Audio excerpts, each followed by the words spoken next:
최순실 친구를 만났고요. 최순득 씨 친구, 장시호 씨 친구를 그때 만나기 시작했습니다. 정유라 씨가 성악을 하다가 승마로 주종목을 바꿨는데요. 그때 봤습니다. 그래서 남자친구를 만나서 가출했을 때 그 주변에서 지켜보기 시작했습니다.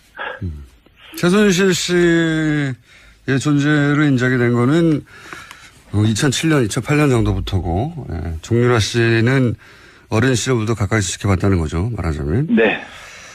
자, 그런데 이제 정유라 씨의 존재는 이제 최근에 언론에 알려지게 되면서, 최근 언론 보도는 이제 정유라 씨가 사실, 이 게이트 관련 사실관계에 대해서는 거의 모르고 어리숙하고, 그런 식으로 알려져 왔어요. 가까이서 취재해서 오랫동안 지켜본 정유라 씨는 어떤 사람인가요? 천방지축의 자기 멋대로입니다. 그래서 엄마와 욕설을 해가면서 싸우기도 할 정도니까 좀 상식에선 벗어나는 친구죠. 왕따였고요, 학교 다닐 때. 공부는 못했어요. 그리고 얼굴 컴플렉스가 하도 심해서 고등학교 때부터 큰 성형수술을 받을 정도였습니다. 엄마하고 싸워가면서. 그런데 머리는 아주 영악하다고 봅니다. 특별히 최근에 법적인 대비는 매우 잘 돼 있었습니다. 거짓말과 묵비권으로 검찰을 거의 무력화시켜가지고 거의 완벽한 대답을 내놨어요. 특별히 이재용 삼성 부회장 구속영장 기각에 대해서 정유라 씨가 직접 편지를 써서 기각 사유를 물어봅니다. 그래서 기각 사유가 코어 스포츠하고 관련됐으면 좋겠다고 그 자료를 모을 정도로 영화 준비가 돼 있었고요. 그리고 말 관련된 게 발각될까봐, 검찰에 발각될까봐 말을 블라디미르로 바꾸라고 말 세탁을 조언하고 직접 지시한 사람도 정유라 씨였습니다. 아, 그래요? 우리 언론에 말 세탁으로 알려진 내용이 정유라 씨의 아이디어에 시작된 겁니까? 네네. 정유라의 작품입니다. 어허. 자, 그렇다면 이번에 검찰이 정유라 씨 영장을 2번을 청구했었는데 그 영장 청구에 영장에 기재된 내용이 뭡니까? 가장 중요한 부분은 그 이대 부정입 시와 관련된 업무 방해가 컸고요. 그다음에 네. 범죄 수익을 은닉했다. 도피 자금을 썼던 부분이 추가돼 있었습니다. 범죄 수익을 은닉한 혐의는 작았고요. 업무 방해가 좀 컸는데 그게 업무 방해, 공무원들의 공무 집행을 방해했다는 그런 혐의였습니다. 최근에 이제 1심 판결이 공법으로 났으니까 네. 재청구의 가능성이 조금 생긴 것 같긴 한데 그런데 이제 그렇습니다. 이번에 영장을 기각하신 그 판사가 고영태 씨는 영장을 발부를 했어요. 그래서 네네. 비교하기가 좋을 것 같아서 고영태 씨의 발부 그리고 정유라 씨의 기각 이걸 딱 같은 선상에 놓고 비교하기가 좋을 것 같아서 제가 이제 이 사례를 여쭤보는데 고영태 씨가 영장이 발부됐었는데 그때 같은 판사가 영장을 발부한 사유는 뭐였습니까? 그때는 알선수재였습니다. 그러니까 인천 세관의 어떤 직원의 승진을 도와줬다는 이유로 다른 사람한테 돈을 받아요. 그 승진한 사람한테 받은 게 아니라. 그리고 그 돈을 받아서 최순실과 박근혜 대통령한테 영향을 미쳤다는 알선수재예요. 그게 그 사건이. 그러니까 고영태 씨가 승진을 도와준 사람이 아니라 승진을 도와준 사람 아닌 다른 사람에게 돈을 받아서 그 돈을 받은 것으로 최순실 씨와 박근혜 전 대통령의 인사에 영향을 미쳤다. 이게 혐의예요? 네, 그렇습니다. 굉장히 복잡하죠. 그런데 이 사건 관련자 5명, 6명 가운데 처벌받은 사람은 고영태뿐입니다. 그런데 이 알선수재는 무죄 가능성이 크고요. 유죄가 나와도 집행유예 사안입니다. 그리고 다른 건 같은 경우는 경찰에서 이미 수사해서 무혐의한 거를 함께 기소했습니다. 그런데 발부된 사연은 뭡니까 그러면? 가장 중요한 부분은 증거인멸, 도주 우려와 증거인멸 우려가 있다는 건데요. 고영태 고영태는 검찰 수사를 도운 인물입니다. 30번 이상 검찰이 불렀을 때 가서 수사를 도왔고요. 주말에 전화를 몇 통 안 받았다고 구속영장이 청구됐어요. 반면에 정유라 씨는 해외에 도피했지 않습니까? 그리고 송환을 피하기 위해서 수십억을 들여서 재판을 했습니다. 그리고 망명까지 하려고 했던 인물입니다. 그런데 같은 판사님께서 정유라는 도주 우려가 없다고 하고 고영태는 도주 우려가 있다는 이유로 영장을 발부하고 기각했습니다. 그러니까 고영태 씨 경우에 정리를 하자면 외국에 스스로 귀국해서 검찰 수사를 30여 차례 받았죠. 그리고 추석 명절 때도 검찰이 부르지 않았는데 자신이 자료를 들고 와서 사건을 밝히기도 한 게 바로 미얀마 건입니다. 예. 네. 그리고 도주 우려라고 하는데 이제 휴일날 몇 시간 정도 연락이 안 됐다. 뭐 이런 사연인 거죠. 예. 예. 그런데 도주 우려로 구속영장이 발부됐고 정유라 씨 같은 경우에는 직접 2억 원 이상 뇌물로 세울 때는 범죄 수익을 수령한 거 아니겠어요? 그리고 그렇죠. 20억이죠 최소. 그러니까 본인이 지금 썼다고 하는 뭐 월급을 받았다는 것만 해도 2억이 넘으니까요. 그러니까 그리고 그 돈이 삼성에서 온 것도 정유라 씨가 알고 있었고 그리고 해외에서 도피하다가 JTBC죠. 발각돼서 구치소에 있는 동안도 제3국 국적 취득을 하려고 했고 그러다가 정권 교체돼서 어쩔 수 없이 귀국했는데 도주 우려는 없다고 하고 그러니까 이렇게 비교하면 쉬울 것 같아요.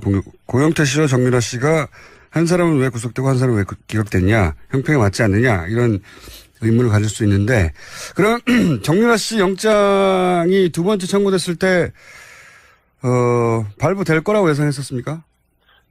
아니요. 기각될 가능성이 매우 높다고 봤습니다. 왜 그렇게 생각했었어요? 정유라 씨는 삼성 뇌물 사건의 핵심 당사자이자 그 자체가 증거입니다. 그리고 직접 말세탁을 했다는 정황이 나왔는데 정유라가 구속될 경우 이재용 재판에 직격탄이 될 가능성이 컸습니다. 그래서 정유라 영장은 기각될 것으로 봤습니다. 그렇다고 뭐 삼성이 관련됐다고 해서 무조건 기각되는 건 아니잖아요. 이번에 국정농단 사건을 자세히 이렇게 들여다보면 삼성 관련 영장은 계속 기각되고 있습니다. 그리고 예를 들어서 이번에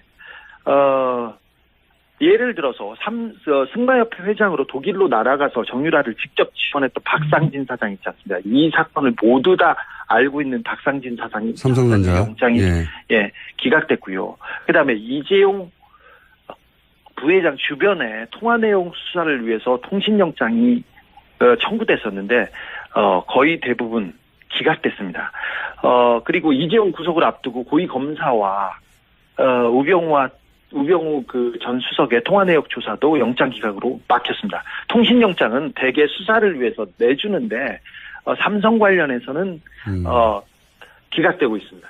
이재용 부회장만 구속이 됐을 뿐 관련자들이나 혹은 통화 내용은 계속 기각되어 왔다. 삼성 관련은. 네, 그렇습니다. 그래서 삼성 관련 집행들이 잘 안 되고 있어 왔기 때문에 정유라 씨는 삼성의 뇌물을 수수한 직접 당사자라서 영장이 발부되기 어렵지 않겠냐 예상했었다.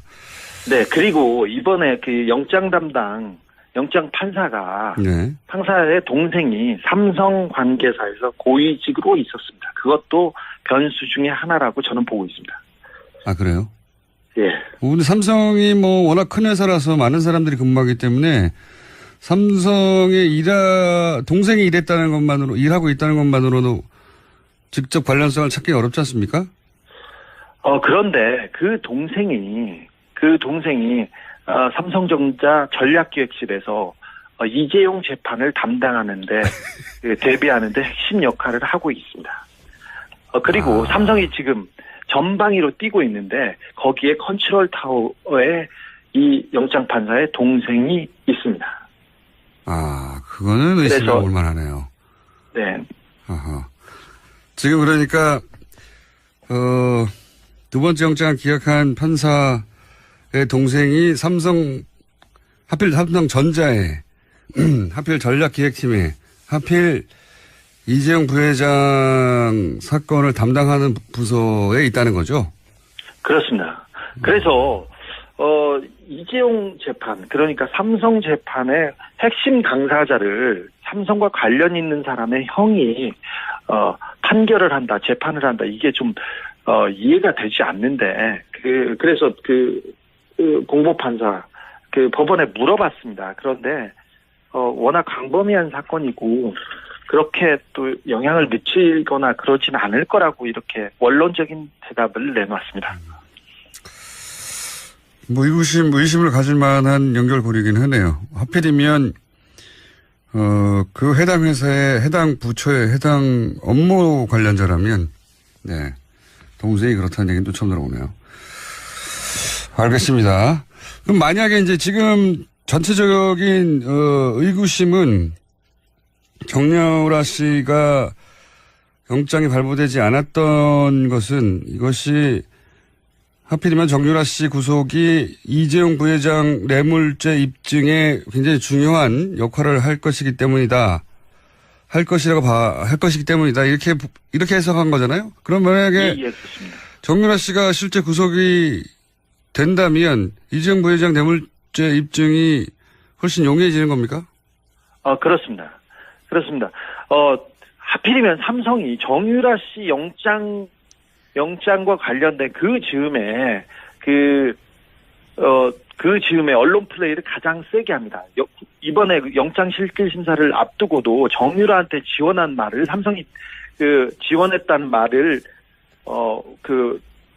독일에서 가지고 들어왔어요. 그래서 삼성 말이 맞다. 그리고 정유라는 관련이 없다. 이런 얘기를 계속해서 플레이를 직접 삼성이 나와서 했습니다. 그래서 맞습니다. 정유라 씨의 영장 기각을 가족뿐만 아니라 삼성 측에서 굉장히 즐거워했습니다. 그때 좀 한 고비를 넘었다고 이렇게 봤습니다. 그래서 이 부분이 계속해서 가장 중요한 정유라 구속이 가장 중요한 삼성 재판의 단서로 작용될 것으로 봅니다. 삼성 측에서 정유라 영장 기각을 내부적으로는 반가워했다. 네, 그렇습니다. 여기를 위해서 저는 언론 플레이를 계속 나섰다고 보고 있습니다. 알겠습니다. 오늘 여기까지 듣겠습니다. 이 추가 취재를 계속 하고 있는 걸로 아는데 네. 조만간 다시 한번 연결하겠습니다. 오늘 말씀 감사합니다. 네. 지금까지 시사인의 주진우 기자였습니다. 네, 공무원들의 공무 집행을 방해했다는 그런 혐의였습니다. 최근에 이제 1심 판결이 공법으로 났으니까 네. 재청구의 가능성이 조금 생긴 것 같긴 한데 그런데 이제 그렇습니다. 이번에 영장을 기각하신 그 판사가 고영태 씨는 영장을 발부를 했어요. 그래서 네네. 비교하기가 좋을 것 같아서 고영태 씨의 발부 그리고 정유라 씨의 기각 이걸 딱 같은 선상에 놓고 비교하기가 좋을 것 같아서 제가 이제 이 사례를 여쭤보는데 고영태 씨가 영장이 발부됐었는데 그때 같은 판사가 영장을 발부한 사유는 뭐였습니까? 그때는 알선 수재였습니다. 이 언론에 말 세탁으로 알려진 내용이 정유라 씨의 아이디어에 시작된 겁니까? 네네. 정유라의 작품입니다. 어허.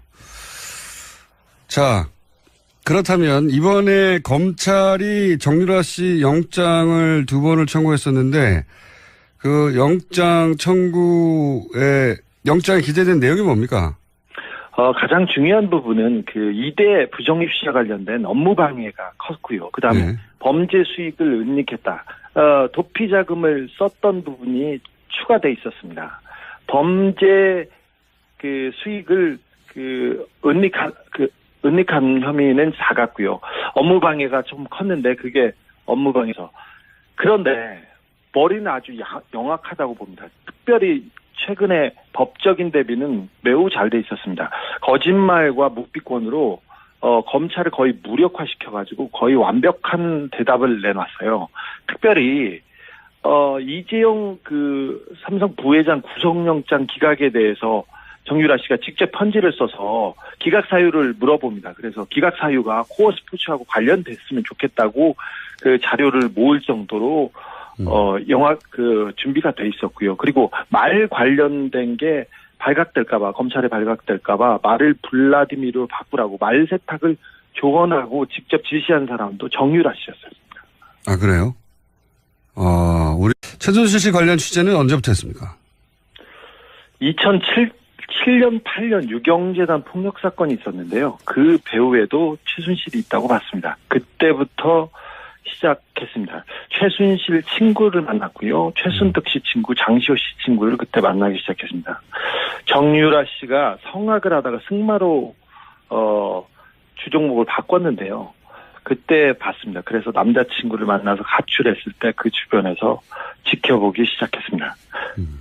최순실 씨의 존재를 인정이 된 거는 2007년, 2008년 정도부터고, 정유라 씨는 어린 시절부터 가까이서 지켜봤다는 거죠, 말하자면. 네. 자, 그런데 이제 정유라 씨의 존재는 이제 최근에 언론에 알려지게 되면서, 최근 언론 보도는 이제 정유라 씨가 사실, 이 게이트 관련 사실관계에 대해서는 거의 모르고 어리숙하고, 그런 식으로 알려져 왔어요.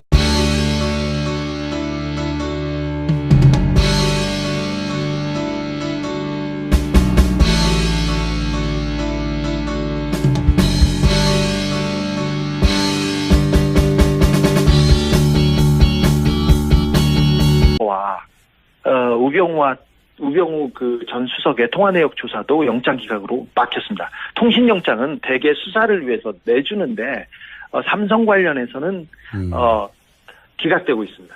이재용 부회장만 구속이 됐을 뿐 관련자들이나 혹은 통화 내용은 계속 기각되어 왔다. 삼성 관련은. 네, 그렇습니다. 그래서 삼성 관련 집행들이 잘 안 되고 있어 왔기 때문에 네. 정유라 씨는 삼성의 뇌물을 수수한 직접 당사자라서 영장이 발부되기 어렵지 않겠냐 예상했었다. 네, 그리고 이번에 그 영장 판사가 네. 판사의 동생이 삼성 관계사에서 고위직으로 있었습니다. 그것도 변수 중에 하나라고 저는 보고 있습니다. 아, 그래요? 예. 근데 삼성이 뭐 워낙 큰 회사라서 많은 사람들이 근무하기 때문에 삼성의 동생이 일하고 있다는 것만으로도 직접 관련성을 찾기 어렵지 않습니까? 그런데 그 동생이 삼성전자 전략기획실에서 이재용 재판을 담당하는데 대비하는데 핵심 역할을 하고 있습니다. 그리고 삼성이 지금 전방위로 뛰고 있는데 거기에 컨트롤 타워에 이 영장 판사의 동생이 있습니다. 그거는 의심해 볼 만하네요. 네. 지금 그러니까 두 번째 영장을 기각한 판사의 동생이 하필 삼성전자에 하필 전략기획팀에 하필 이재용 부회장 사건을 담당하는 부서에 있다는 거죠? 그렇습니다. 그래서 이재용 재판, 그러니까 삼성 재판의 핵심 당사자를 삼성과 관련 있는 사람의 형이 판결을 한다, 재판을 한다, 이게 좀 이해가 되지 않는데 그래서 공보판사 법원에 물어봤습니다. 그런데 워낙 광범위한 사건이고 그렇게 또 영향을 미치거나 그러진 않을 거라고 이렇게 원론적인 대답을 내놨습니다. 의심을 가질 만한 연결고리긴 하네요. 하필이면 그 해당 회사의 해당 부처의 해당 업무 관련자라면 네 동생이 그렇다는 얘기는 또 처음 들어오네요. 알겠습니다.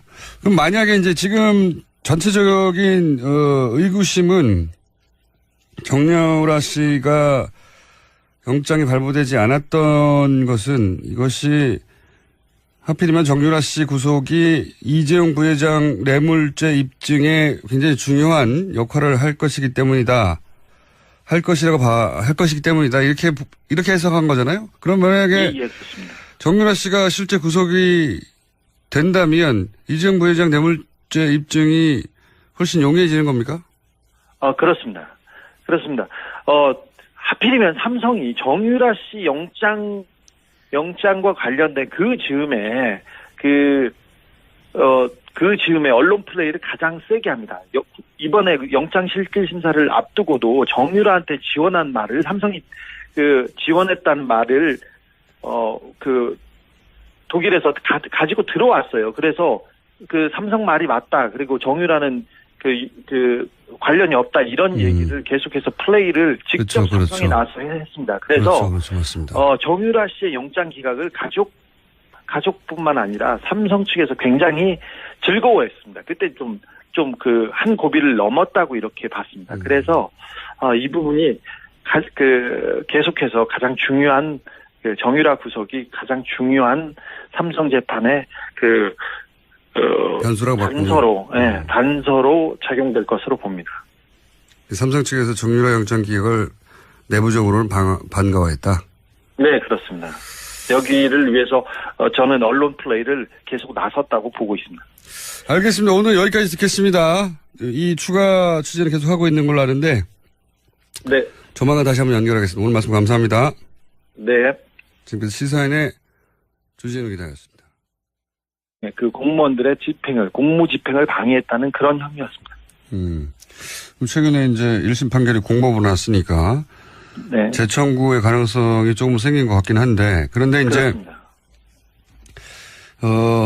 이번에 영장을 기각하신 그 판사가 고영태 씨는 영장을 발부를 했어요. 그래서 네네.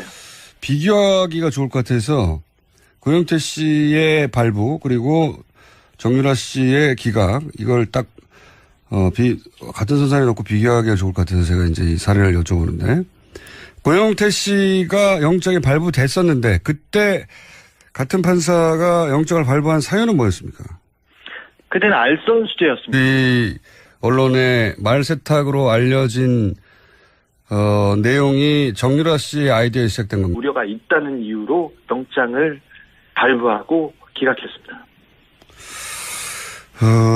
그러니까 고영태 씨 경우에 정리를 하자면 외국에 스스로 귀국해서 검찰 수사를 30여 차례 받았죠. 그리고 추석 명절 때도 검찰이 부르지 않았는데 자신이 자료를 들고 와서 사건을 밝히기도 한 게 바로 미얀마 건입니다. 예. 네. 그리고 도주 우려라고 하는데 이제 휴일날 몇 시간 정도 연락이 안 됐다. 뭐 이런 사연인 거죠. 예. 예. 그런데 도주 우려로 구속영장이 발부됐고 정유라 씨 같은 경우에는 직접 2억 원 이상 뇌물로 생각되는 범죄 수익을 수령한 거 아니겠어요? 그리고 그렇죠. 20억이죠 최소. 그러니까 본인이 직접 썼다고 하는 뭐 월급을 받았다는 것만 해도 2억이 넘으니까요. 그러니까 그리고 그 돈이 삼성에서 온 것도 정유라 씨가 알고 있었고 그리고 해외에서 도피하다가 JTBC죠. 발각돼서 구치소에 있는 동안도 제3국 국적 취득을 하려고 했고 그러다가 정권이 교체돼서 어쩔 수 없이 귀국했는데 도주 우려는 없다고 하고 그러니까 이렇게 비교하면 쉬울 것 같아요. 고영태 씨와 정유라 씨가 한 사람은 왜 구속되고 한 사람은 왜 기각됐냐 형평에 맞지 않느냐 이런 의문을 가질 수 있는데 그럼 정유라 씨 영장이 두 번째 청구됐을 때 발부될 거라고 예상했었습니까? 아니요. 기각될 가능성이 매우 높다고 봤습니다. 왜 그렇게 생각했었어요?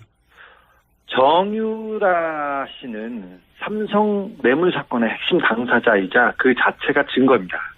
그리고 직접 말세탁을 했다는 정황이 나왔는데 정유라가 구속될 경우 이재용 재판에 직격탄이 될 가능성이 컸습니다.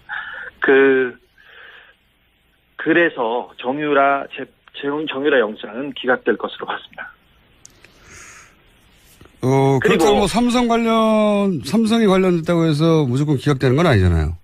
이번에 국정농단 사건을 자세히 이렇게 들여다보면 삼성 관련 영장은 계속 기각되고 있습니다. 그리고 예를 들어서 이번에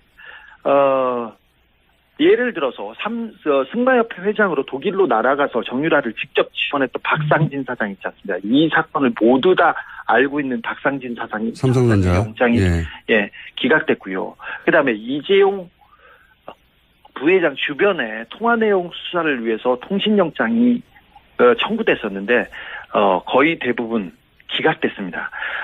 그리고 이재용 구속을 앞두고 고위검사 최순실 친구를 만났고요. 최순득 씨 친구, 장시호 씨 친구를 그때 만나기 시작했습니다.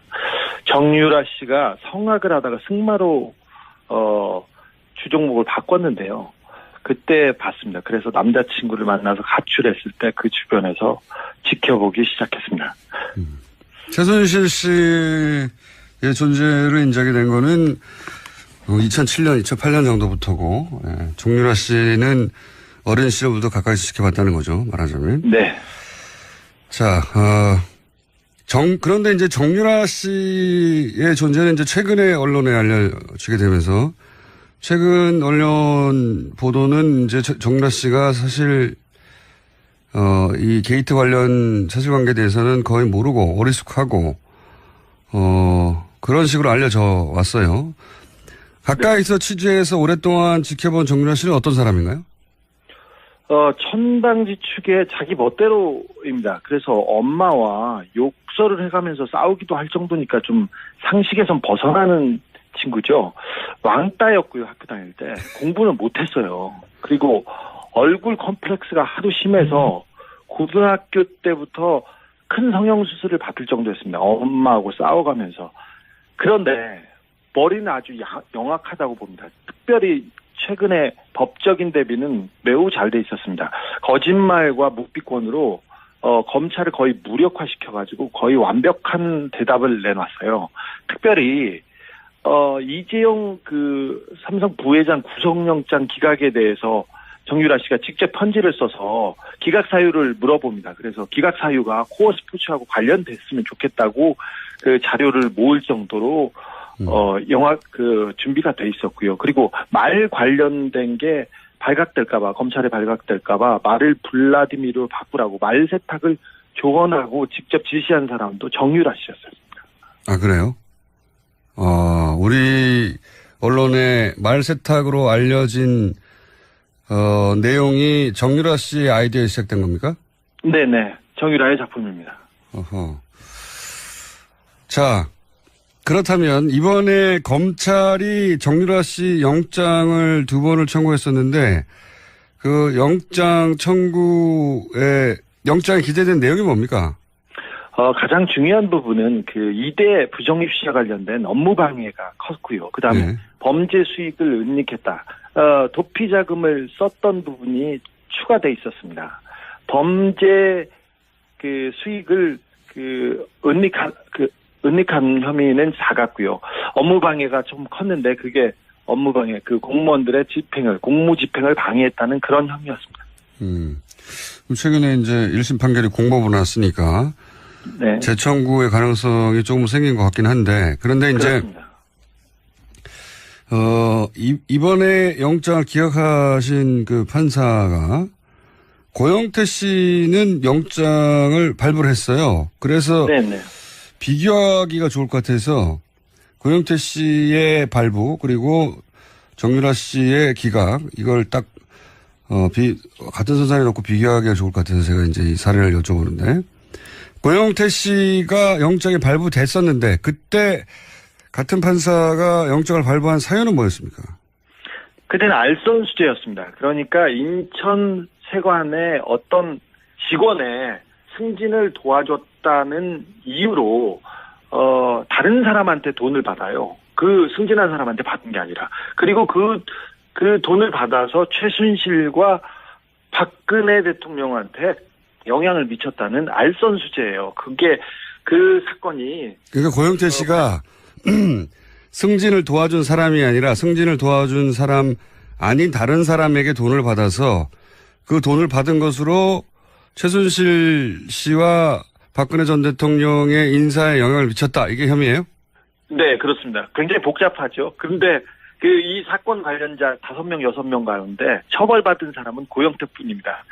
그런데 이 알선 수재는 무죄 가능성이 크고요. 유죄가 나와도 집행유예 사안입니다. 그리고 다른 건 같은 경우는 경찰에서 이미 수사해서 무혐의한 거를 함께 기소했습니다.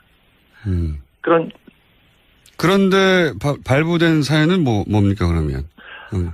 가장 중요한 부분은 그 증거인멸, 도주 우려와 증거인멸 우려가 있다는 건데요.